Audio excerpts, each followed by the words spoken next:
Welcome back to Funtastic Friday here on News Talk 93 FM. It's yours truly, Mr. Fresh Concept, keeping it locked, keeping you entertained.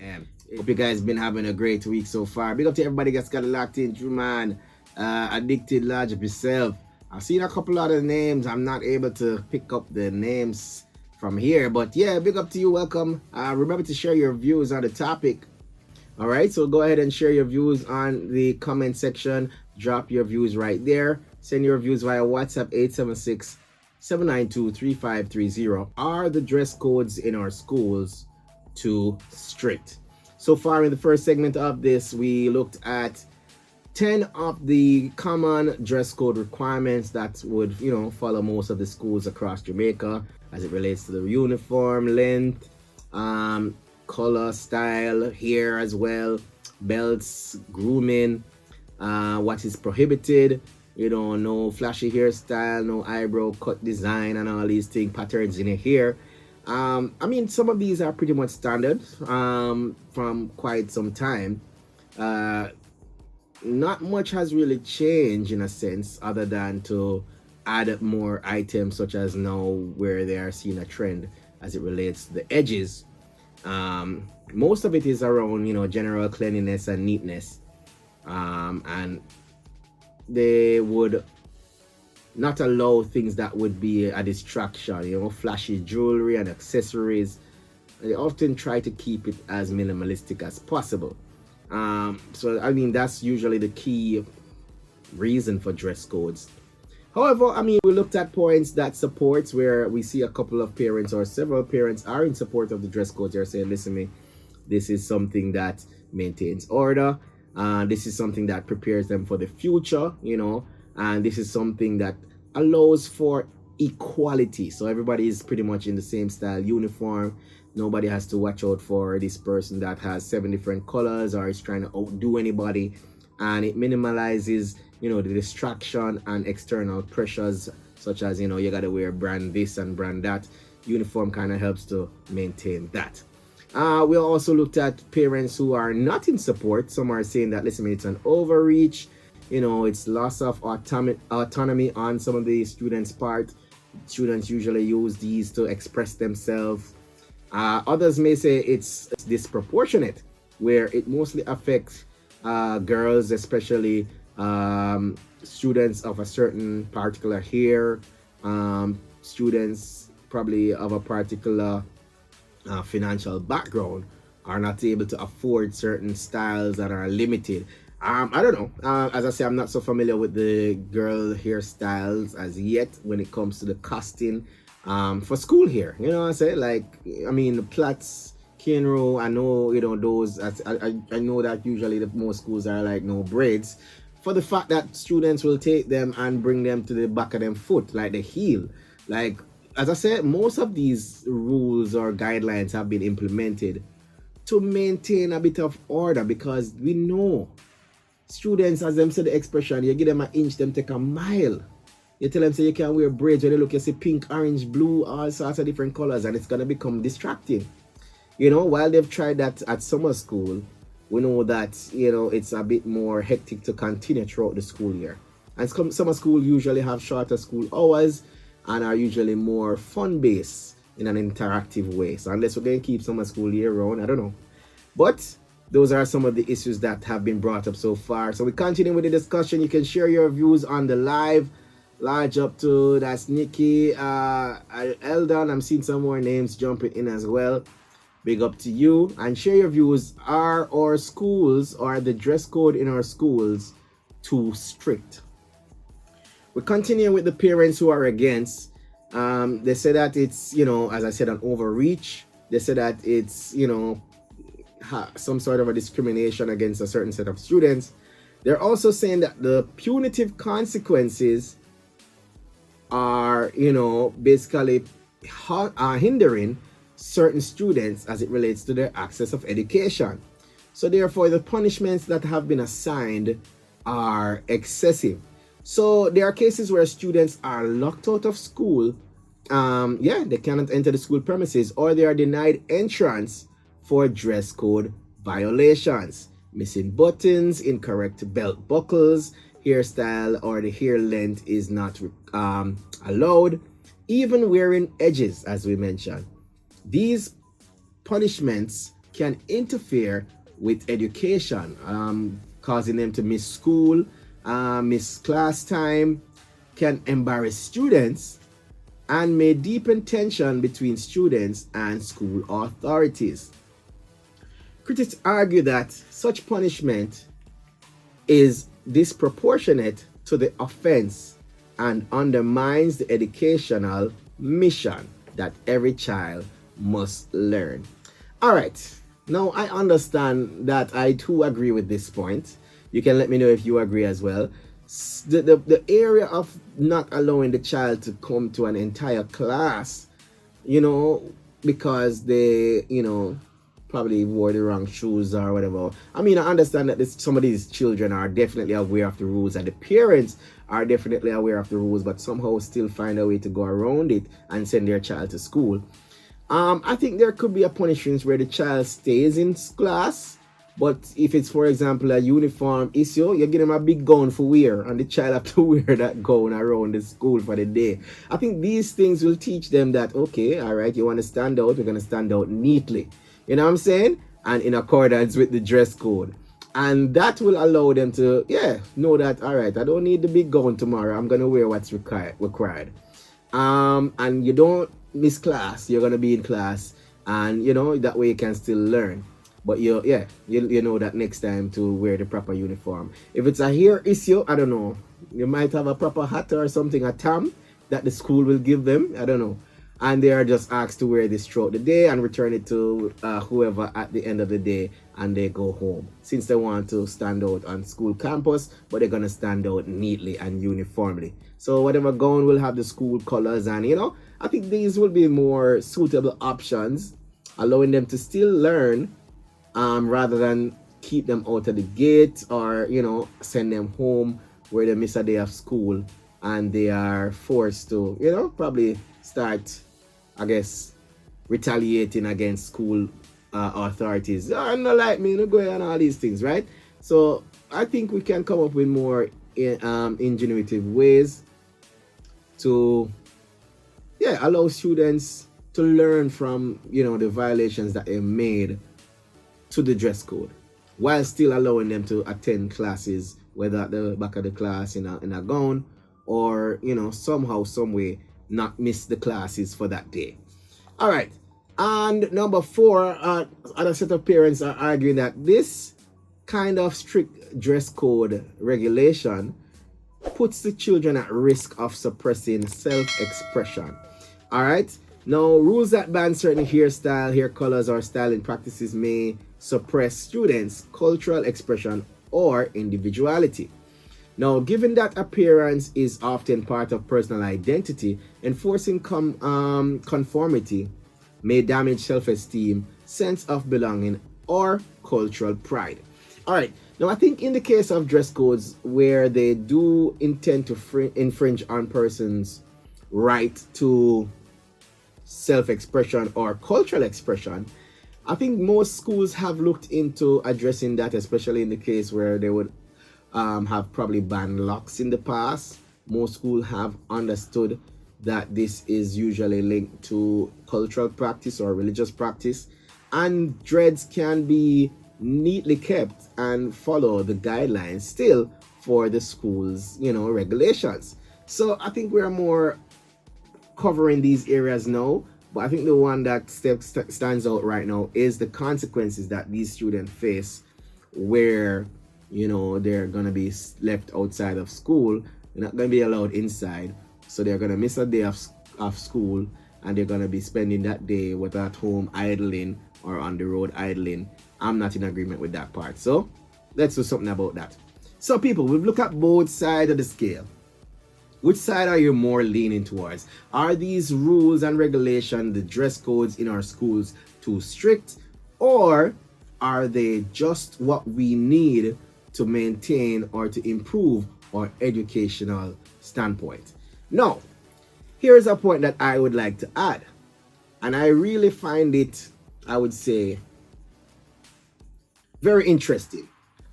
Now, last week or just before the election, one of the points that were brought up was that the literacy or the pass grades for the CXC examinations and other examinations have fallen a bit. Now, I am saying the energy that I've seen persons put out for the dress code, I think I need to see that energy more into the literacy and the education of our children. So instead of focusing on who can wear edges, let's focus on why we're not getting as much pass or excelling in our studies as we often should. So I am wondering, are these students who would get great marks, are they not getting the great marks because they can't come to school in edges? Is that what's affecting us? I want to see the students who are getting the A's and the B's tell us if the dress codes are affecting their learning. Because I realize that I've not heard any complaints to an extent from the persons who are getting the great marks, the A's and the B's. These are usually the students who are finding it, I would say, finding their way through the classes. These are usually the students who would be in other disciplinary issues. So, my question is, are the students that are excelling, the students getting the hundreds and the 90s and the 80s, are these students having issues with the dress code? Is it the dress code that's, stopping them from doing greater than they can do? Because if these students are not affected by the dress codes where we say, okay, they're able to focus, then can we put more emphasis on what is happening to the students that are not excelling? Can we find out what's happening to those students? Because we need to focus more on education rather than fashion. That's what I think. So do parents or persons out there think that, okay, if I allow the children, or if the schools allow the children to wear the tight pants and the color here and the thousand edges or the curtain or the drapery or the valances, will that improve their average at the end of the semester? Is this what we're saying? The question I ask people. So what are we truly focusing on? What is our priority? If these are dress codes and rules and violations, we can follow them. If there's an area where they are infringing upon certain rights that you would have, then yeah, you can take it up with the principal or the school board, or you can, as persons would have said in the comments, you can seek out other educational institutions that allow that type of expression. But to be somebody who reads the school guidelines and sees the school dress code requirements and then send your child to the school without following those guidelines, I think at that point you are hindering the child at that point. Yeah, because any questions or so could have been asked before Monday morning for school to begin. So I would like parents to take a more active role in identifying what's the school dress code, ensuring that their kids are being sent out as required by the school. Or you can seek out school based on the requirements. If you want a school that you can wear jeans, pants and shirt, you look out for that option rather than, trying to break the rules of one school that's already, operating at a certain level, right? I mean, that's just my simple opinion. Nothing in, stone, but it's just a suggestion that persons can consider before making a big excitement at the school to say, listen me, these are too strict. Are we there to learn, or are we there to show off the new hairstyle? Are we giving our kids a better chance at an education, or are we just sending them to school to look good with the fancy bag and the fancy shoes and the grades that say F? So I would like for the students who are not happy with the dress code to show me the reports and ensure that these reports are A's and B's, and then we can say, all right, we know, so we don't have to worry about your studies, so we can ease up on the strict regulations for your dress code because you're doing well in school. I think so. So I say give both sides the question, Given both sides, the question likely isn't strict or not strict, but it's strict in what way and for what purpose. So, some suggestions, as I said, I would make, drawn from the commentary and also the recent debates, for balancing discipline and respect. So, we need to ensure clarity and consistency. So, the rules must be clearly communicated, consistent across students, and free from vague terms such as distracting or excessive. So no distracting hairstyles. You guys need to clarify what that means in most cases, all right? Because that's pretty much vague. So schools, you have to play your part as well, and parents, please play your part as well.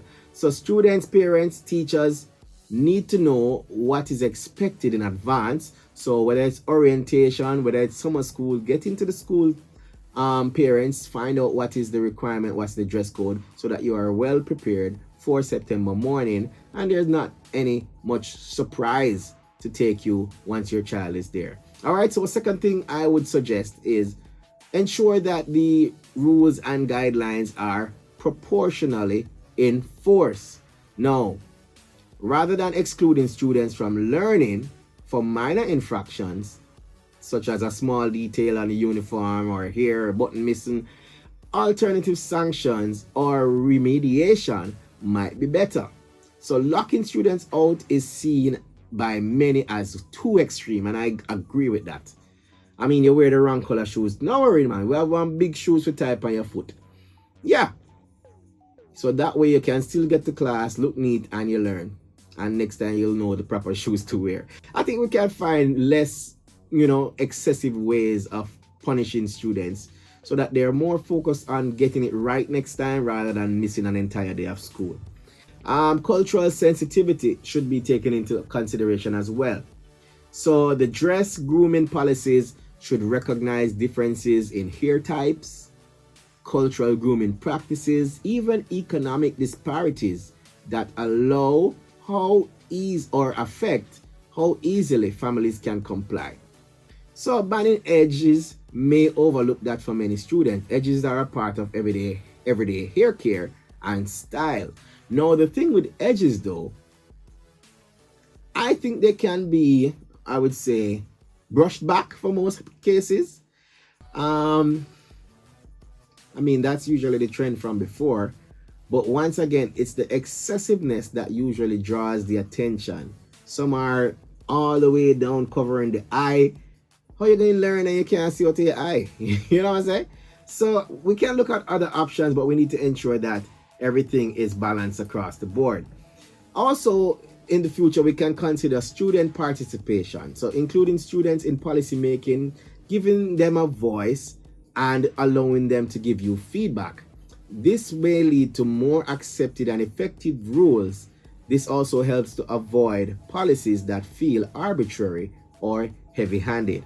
Now, once again, I would not recommend each and every student to have a voice to say, okay, what we should wear. But I would like for the student body, a representation of the students, usually those who are excelling, to say, okay, I am, getting my A's, I'm focused on my books, this won't affect me. Allow these persons to highlight what, affects them or may hinder their studies in school, and we're able to work on that. So allowing students to participate somehow, whether they have their school representatives, the head boy or the prefect body, decide or help to, adjust or iron out some of these rules and regulations, you will be able to get better participation from the students. And as I say, my rule number one, focus on education first.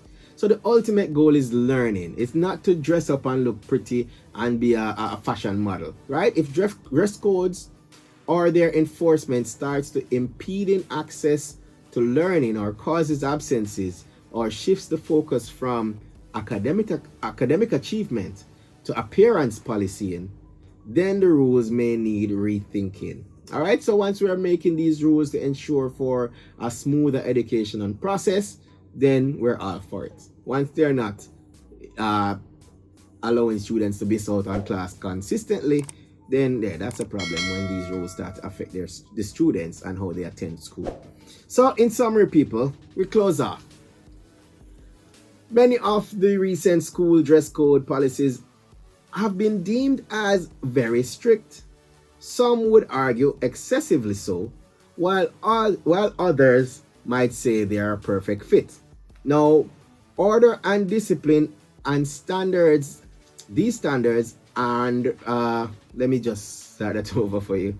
So while order, discipline, standards, and readiness are valid goals, there is evidence that the harshness of the enforcement, such as barring students from attending, policing fine details of appearance, oh, your button kind of look like it's falling off, just fix the button. Go to the nurses' quarters, or there's probably a section where somebody has some needle and thread. Just adjust that, help them with that. We don't have to bet them ban miss school for that. You're missing a button, you miss school. No, that's crazy. That's a quick fix. So some of these issues sometimes outweigh the benefits, especially when cultural identity, fairness, and the right to learn are compromised. So we don't want to push our kids out of school for an arbitrary reason that can be addressed simply.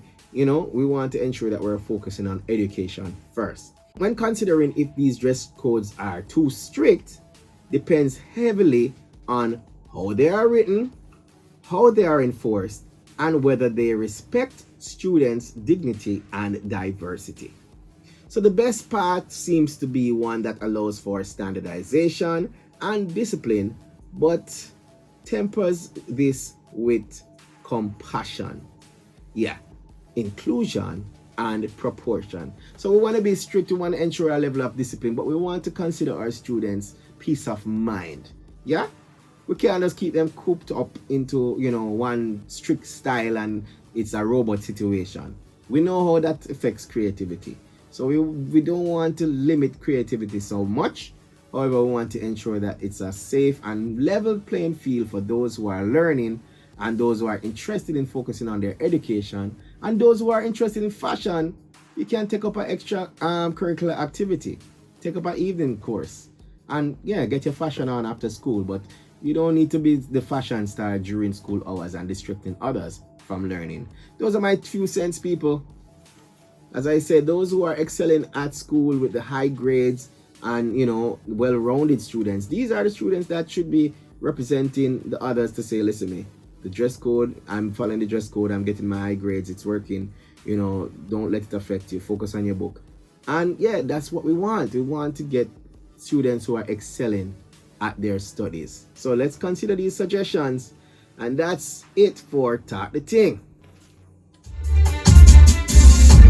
All right, I want to thank everybody for joining us, from the TikTok live crew to the Instagram live crew to the Funtastic Friday radio crew to the New Star crew to the Yui crew to the Kingston Massive to the Mona Massive to the everybody. Large up on yourself. I hope you guys have a fantastic weekend.